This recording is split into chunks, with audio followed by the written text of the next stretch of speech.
How to animate like RG bucket list. इस topic पे YouTube पे हज़ारों वीडियोस है, but not a single of them tells like how to actually animate like RG bucket list. But in this video, you will know how to actually animate like RG bucket list in mobile. So बिना कोई देरी के शुरू करते हैं। So RG कुछ steps follow करता है जो आज मैं आपको इस वीडियो में दूंगा, और आप लोग उस स्टेप्स को फॉलो करके RG जैसा एनिमेशन कर पाओगे। ये तो बात हो गई दूसरी वीडियोस की। जो वो लोग स्टेप्स बताते हैं ना दूसरी वीडियोस में, वो लोग बस एनिमेशन स्टेप्स बता देते हैं और तुम लोग को बोलते हैं कि यार ऐसे ऐसे करके फॉलो करो और तुम लोग एनिमेशन कर लोगे। ये बहुत गलत चीज़ है, क्योंकि वो एनिमेशन स्टेप्स होते हैं। देखो, एनिमेशन स्टेप्स जो होते हैं ना, वो हर एक एनिमेटर यूज़ करता है अपनी एनिमेशन को बनाने के लिए। बट आरजी बस एनिमेशन स्टेप्स बना के ही नहीं ग्रेट बना है, कुछ और भी सीक्रेट्स है। बता देता हूँ। टोटल 5 पॉइंट्स है। Point number 1, cinematic blur. Cinematic blur कई टाइप्स के होते हैं, बट इस वीडियो में हम लोग बस 2 ही सिनेमैटिक ब्लर के बारे में बात करेंगे। पहला है मोशन ब्लर, दूसरा है विजन ब्लर, क्योंकि आरजी बस यही दोनों यूज़ करता है। मोशन ब्लर, जैसे कि आप लोग आरजी की फर्स्ट लव पार्ट 1 की ये सीरीज उतरने वाली वीडियो को देख रहे होगे, इस वाले वीडियो में आरजी के लेग्स मोशन ब्लर किए हुए हैं। बट अगला है विजन ब्लर। विजन ब्लर, इसको ईजिली यूज़ करने का आपको ट्रिक बता देता हूँ। पहले आपको बताता हूँ विजन ब्लर होता क्या है। विजन ब्लर कुछ एक्स्ट्रा चीज़ नहीं है। जैसे कि अगर तुम लोग एक चीज़ बताता हूँ, जैसे एक बॉटल रखा हुआ है एंड तुम्हारा फोकस है उसके पीछे वाले वॉल पे, तुम्हें बॉटल जो होगा वो ब्लर दिखेगा एंड उसका जो वॉल है वो तुम्हें क्लियर दिखेगा। इसी को कहते हैं विजन ब्लर। और अगर इसे तुम लोग अपनी वीडियो में यूज़ करोगे तो तुम्हें एकदम रियलिस्टिक वाइब देगा।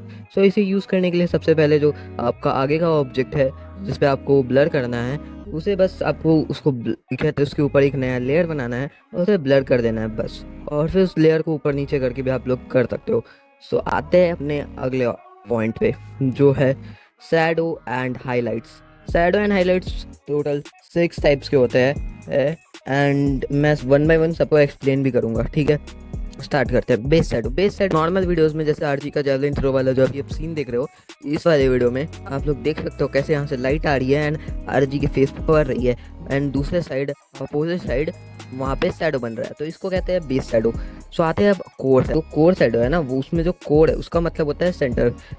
ये एक जोग्राफिकल वर्ड है। जैसे कि अर्थ में आप लोग को पता होगा कि अर्थ का कोर भी होता है, वैसे ही इसका भी सेंटर को बोलते हैं कोर, इसीलिए इसको कोर शैडो बोलते हैं। जब कोई भी ऑब्जेक्ट जो आप लोग ऐसे बॉल देख रहे हो इसके सेंटर में डार्क दिख रहा है तो इसको कहते हैं कोर शैडो। आते हैं अब अगला शैडो जो है कास्ट शैडो। कास्ट शैडो को ही वॉल शैडो भी कहते हैं एंड ये तब फॉर्म होता है जब एक कैरेक्टर या ऑब्जेक्ट अपने सरफेस पे एक शैडो क्रिएट कर रहा होता है।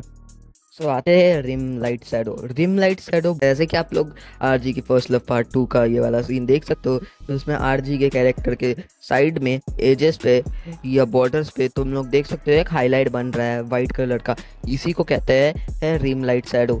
आते हैं अपने अगले टाइप पे जो है सॉफ्ट शैडो। सॉफ्ट शैडो जो होता है उसका जो एज होता है वो बहुत ज़्यादा सॉफ्ट होता है, नॉर्मल शैडो से तो बहुत ज़्यादा सॉफ्ट होता है। ये है सॉफ्ट शैडो का यूज़, मैं आपको स्क्रीन पे दिखा रहा हूँ।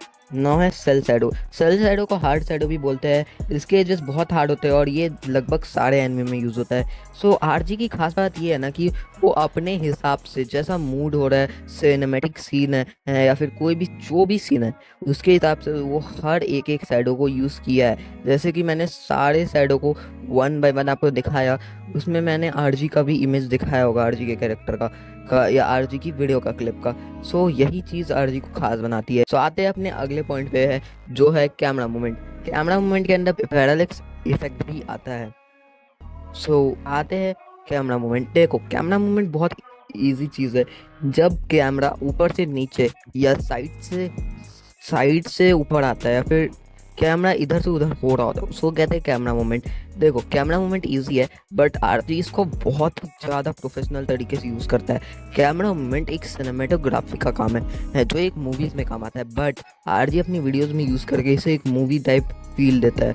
एंड पैरालेक्स इफेक्ट इसी के अंदर आता है। एंड पैरालेक्स इफेक्ट उसे कहते हैं जैसे कि ये कार रोड पे जा रही है एंड इसका जो पीछे जो पहाड़ है वो एकदम धीरे धीरे जा रहे हैं, वेयर एल्स जो इसके पास वाले पोल्स है वो बहुत फास्ट चल रहे हैं। इसी को कहते हैं पैरालेक्स इफेक्ट। नाउ आते हैं अपने अगले पॉइंट पे जो है A roll and B roll. A roll and B roll बहुत इंपॉर्टेंट एंड बहुत ही ईजी चीज़ है। देखो, अगर तुमने आरजी को बहुत ही ईजिली समझोगे तो तुम्हें पता होगा आरजी हमेशा ए रोल बी रोल का यूज़ करता है। चलो इसके बारे में थोड़ा सा डिफरेंस बता देता हूँ।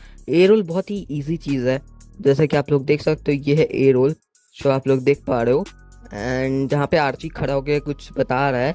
एंड ये है बी रोल जहाँ पे आरजी का कैरेक्टर वो जो बता रहा है वो करके दिखा रहा है, इसी को कहते हैं बी रोल। सो आते हैं अब अगला पार्ट जो है लेंस फ्लेयर।